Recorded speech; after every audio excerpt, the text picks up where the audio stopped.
For decades, 120/80 has been held up as the gold standard, the number every senior on blood pressure medication is chasing, the target your doctor circled on that printout and sent you home with. Aging arteries, however, do not respond to aggressive pressure reduction the way a 45-year-olds do. When stiffened vessels are pushed below the threshold, they need to maintain organ perfusion. The medication protecting your heart may be doing something else entirely. The target that was supposed to keep you safe may be the very reason you still feel wrong. Here is what almost no one tells you. The landmark trials that established 120/80 as the universal BP goal enrolled predominantly middle-aged adults, and in some studies, research indicates adults over 70 were significantly underrepresented in the data used to set those thresholds. If you take your pill every morning without fail, check your numbers religiously, hit every target your doctor gave you, and still wake up dizzy, drag yourself through the afternoon and lie down before dinner, you have never been told why. That question has an answer. And what that answer reveals about standard BP management in seniors over 60 is something most cardiology appointments never reach. My name is Dr. James. I am a cardiothoracic surgeon with 26 years of clinical experience managing hypertension and cardiovascular disease, specifically in adults over 60. In the next few minutes, I will give you 5 specific ways standard blood pressure treatment may be working against your aging cardiovascular system, and 3 actions you can take starting tonight. What is genuinely at stake is whether your heart is being protected or quietly pushed past what it can safely sustain. The blood pressure target written on your most recent doctor's printout was not derived from research conducted on people whose arteries look anything like yours do today. The landmark trials that established 120/80 as the universal gold standard were built predominantly on data from adults aged 40 to 65, and the specific cardiovascular biology of arterial aging after 60 was largely absent from the populations that produced that number. If you have been taking your medication faithfully for years, hitting that target every morning, doing everything you were told, the target itself may have been calibrated for a body you no longer have. A garden hose left outdoors for 20 years does not carry water the same way a new one does. The walls have stiffened. Force the same pressure through it that you would through a flexible new hose, and it does not flow better. It strains at every connection point. Your arteries after 60 undergo a parallel process called arteriosclerosis, where the vessel walls lose the elasticity that once allowed them to absorb and buffer pressure variation. What that means clinically is this. When you aggressively lower systolic pressure, the top number, the one measuring force as the heart beats, in vessels that have already lost their compliance, you do not simply reduce strain on the heart. You reduce the perfusion pressure pushing blood toward the brain, the kidneys, and the heart muscle itself. The number your doctor gave you was never run through an arterial system like the one you have right now, and for years, you may have been managing a target designed for cardiovascular tissue 2 decades younger than yours. What comes next is the part most cardiology appointments never reach. There are 5 specific ways that standard blood pressure management actively harms aging cardiovascular systems, and at least one of them will match something you have been quietly writing off as the inevitable cost of getting older. That darkening at the edges of your vision when you stand up from the couch, the brief moment where the room seems to tilt before it rights itself, has a clinical name, and it has a medication cause that most seniors are never told about directly. Orthostatic hypotension is what happens when systolic blood pressure drops too sharply in the seconds after a postural change, and it is not a minor inconvenience.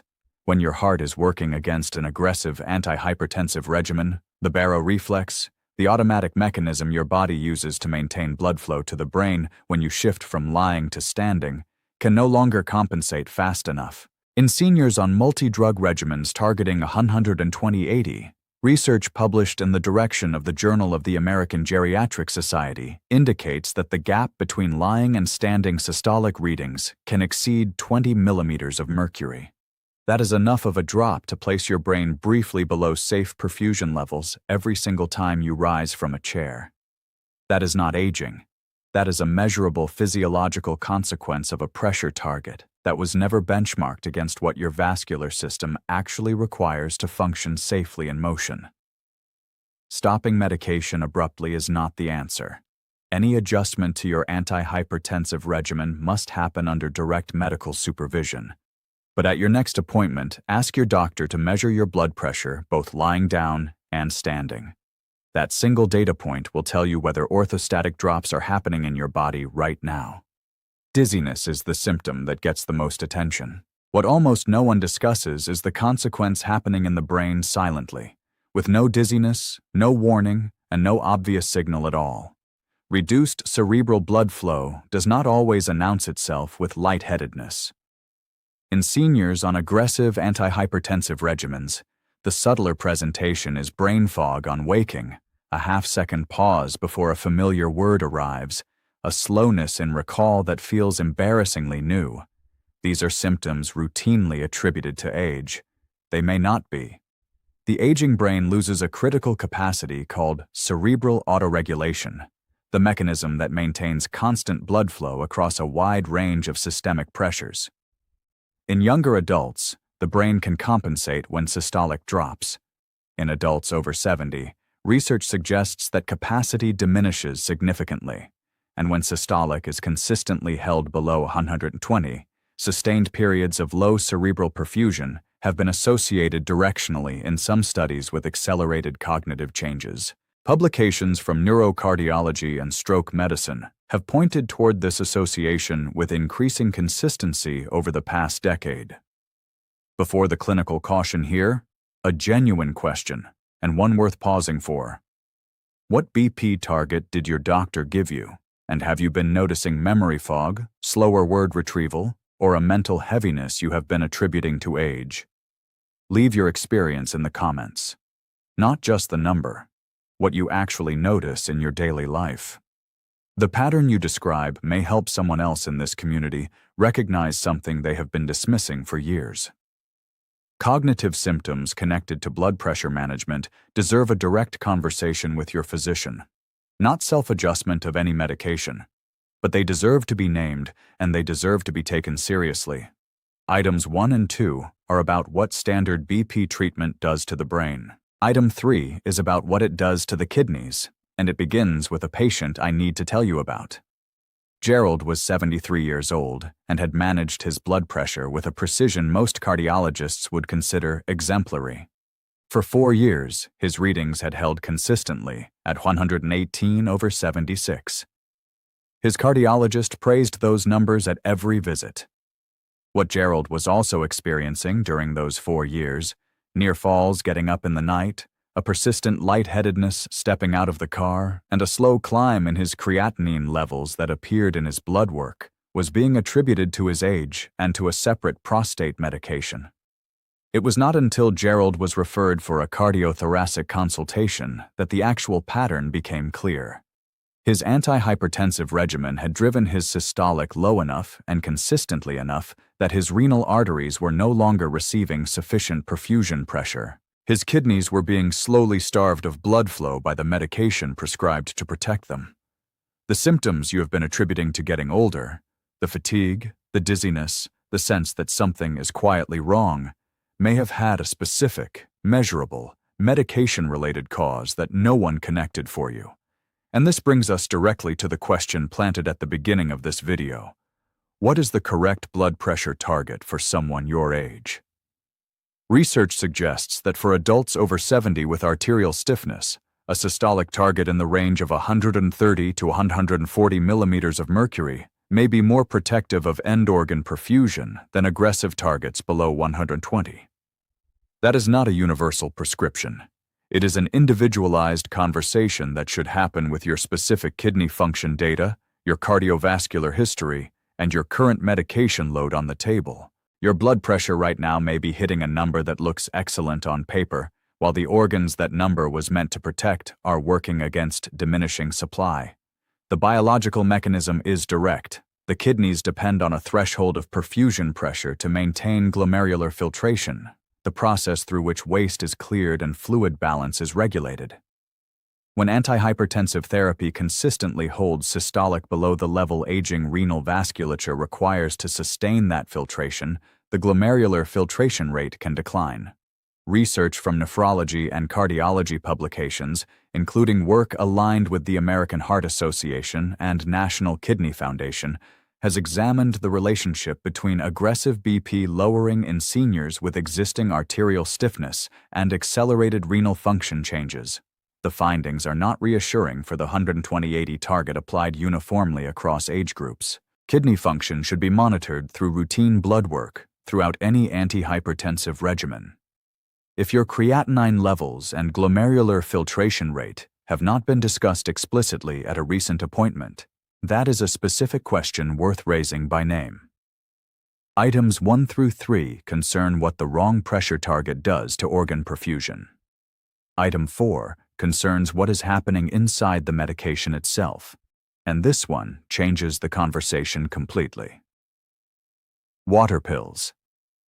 That is the plain English name for diuretics, one of the most commonly prescribed classes of antihypertensive medication in seniors over 60. Their mechanism is straightforward. They reduce blood volume, which reduces pressure. What the prescription insert often underemphasizes, and what most patients are never told explicitly, is that this same mechanism flushes potassium and magnesium out of the body with every dose. Not as a rare adverse event, as a pharmacological certainty. Early in my surgical career, I operated on a patient whose preoperative workup revealed severe hypokalemia, critically low potassium, that had gone undetected through years of diuretic therapy prescribed for hypertension. His cardiologist had been monitoring his blood pressure carefully and managing it well by every standard metric. No one had been tracking his electrolyte panel with the same diligence. That case changed permanently how I approach the diuretic conversation with every senior patient I see, because the cardiac electrical consequences of chronic potassium depletion can arrive suddenly, and they can arrive before any symptom that would prompt a call to the doctor. Potassium and magnesium are not peripheral supplements. They are foundational to the electrical conduction system of the heart. When chronic diuretic use depletes them, even at doses that seem routine, the threshold at which an aging heart generates an arrhythmia changes. Research in the direction of cardiology, electrophysiology literature, and European Heart Journal publications has indicated an association between thiazide diuretic use, sustained electrolyte depletion, and increased atrial fibrillation risk in adults over 65 already on antihypertensive regimens. Atrial fibrillation in that age group is not a minor complication. Stopping a diuretic without medical guidance is not the right response to this information. Ensuring that your potassium and magnesium levels are being checked at regular intervals absolutely is, and if you cannot remember the last time your electrolyte panel was reviewed in the context of your blood pressure medication, that gap deserves immediate attention at your next appointment. Item 5 is the one most seniors never encounter in a standard cardiology visit, because it is not about what the medication does to the body. It is about what the body, after 60, does to the medication. The dose printed on your prescription was almost certainly calibrated from pharmacokinetic data collected in clinical trials where the average enrolled participant was decades younger than you. Aging is not a neutral variable in how medications behave inside the body. Hepatic enzyme activity, the liver's capacity to metabolize drugs, declines with age. Glomerular filtration rate, which governs how quickly the kidneys clear medication from circulation, decreases. The ratio of fat to lean body tissue shifts in ways that alter how drugs are distributed and how long they remain at active concentrations. The cumulative effect is that a dose considered standard for a 52-year-old can produce a substantially stronger and more prolonged effect in a 72-year-old, driving blood pressure lower than intended for longer than expected on what appears to be an identical prescription. Research from geriatric pharmacology literature and publications aligned with the American Geriatric Society has examined age-adjusted dosing considerations for antihypertensive medications specifically. Beta blockers, drugs that slow the heart and reduce the force of its contractions, and ACE inhibitors, medications that relax blood vessels by blocking a specific hormonal pathway, Both show this pattern. At standard adult doses, they can accumulate to higher effective concentrations in seniors than the prescribing model anticipated. Your blood pressure right now may be lower than your doctor believes it is between clinic visits, and the consequences of that gap are exactly what items 1 through 4 described. Bring a complete list of your current medications with doses to your next appointment. Ask your physician specifically whether any have documented age-adjusted dosing considerations. That is not an aggressive question. It is a pharmacologically sound one. Everything covered across these 5 items explains the mechanism behind symptoms you may have been told to accept. What it does not yet explain is why the clinical system meant to prevent exactly this has been slow to update. That question deserves a direct answer.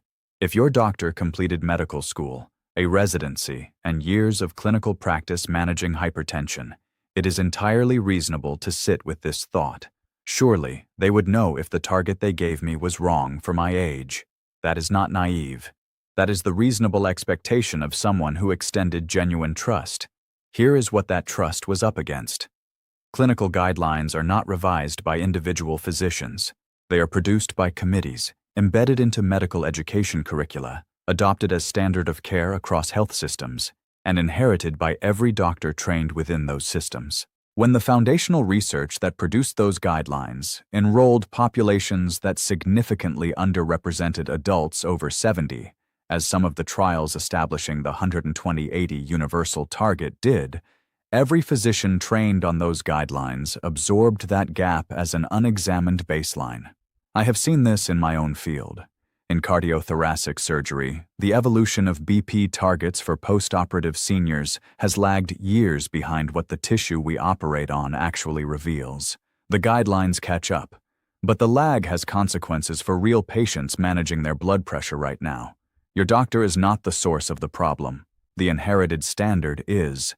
And that distinction matters, because the conversation you are preparing to have is not an accusation. It is you arriving at your next appointment with information current enough to fill the gap the guidelines left open. That is not confrontational. That is what informed advocacy looks like in a medical context. What that conversation specifically includes is exactly what comes next. Walking into that appointment without preparation is leaving the most important variable, your age-specific cardiovascular biology, off the table. You no longer have to do that. First, tonight, write down the exact BP target your doctor gave you and list every physical symptom you have been attributing to age. Dizziness when standing, persistent afternoon fatigue, brain fog, cold extremities, any of it. That list, connected to your specific medication regimen, becomes clinical data your doctor can actually use. It transforms the appointment from a routine check to a targeted investigation. Second, add 1 potassium-rich food to what you eat tomorrow: a banana, half an avocado, a baked sweet potato. Research suggests that adequate dietary potassium supports healthy vascular tone and may help offset some of the electrolyte displacement associated with diuretic-based blood pressure management. This is a complement to medical care, not a replacement for it. Discuss what dietary support is appropriate alongside your specific regimen when you see your doctor. Third, review your current medications for any associated risk of orthostatic drops and bring that list to your next appointment with the explicit question: has my current BP target been reviewed against age-appropriate perfusion guidelines? Write that question down tonight. Specific questions receive specific answers. Even the act of writing those 2 questions on paper tonight is the beginning of asking your heart to be managed with the precision it has earned through decades of keeping you alive. And the second question raised at the start of this video, whether natural dietary and lifestyle approaches can genuinely support blood pressure management in older adults, has an honest, qualified answer. Research suggests that specific dietary changes, consistent sleep architecture, and targeted micronutrient support may meaningfully complement medical blood pressure management in adults over 60, not replace it. Work alongside it. The evidence for certain compounds and dietary patterns is more specific and more consistent than standard advice typically conveys. And the next video covers 3 of those with the research that supports them in detail. Here is what this video established. The 120/80 target was built on clinical trial data that underrepresented adults over 70, and aging arteries do not respond to aggressive pressure reduction the way younger vessels do. Orthostatic hypotension, the measurable drop in blood pressure on standing, is a documented consequence of overtreated BP in seniors, not an unavoidable feature of age. Cerebral blood flow reduction from systolic readings held too low may be contributing to cognitive symptoms you have been told are simply part of getting older. Diuretics deplete potassium and magnesium with pharmacological certainty at every dose, and chronic depletion carries cardiac electrical consequences that demand active monitoring. And standard doses of antihypertensive medications were calibrated on younger metabolisms, meaning the same prescription can produce meaningfully stronger effects in a body over 70.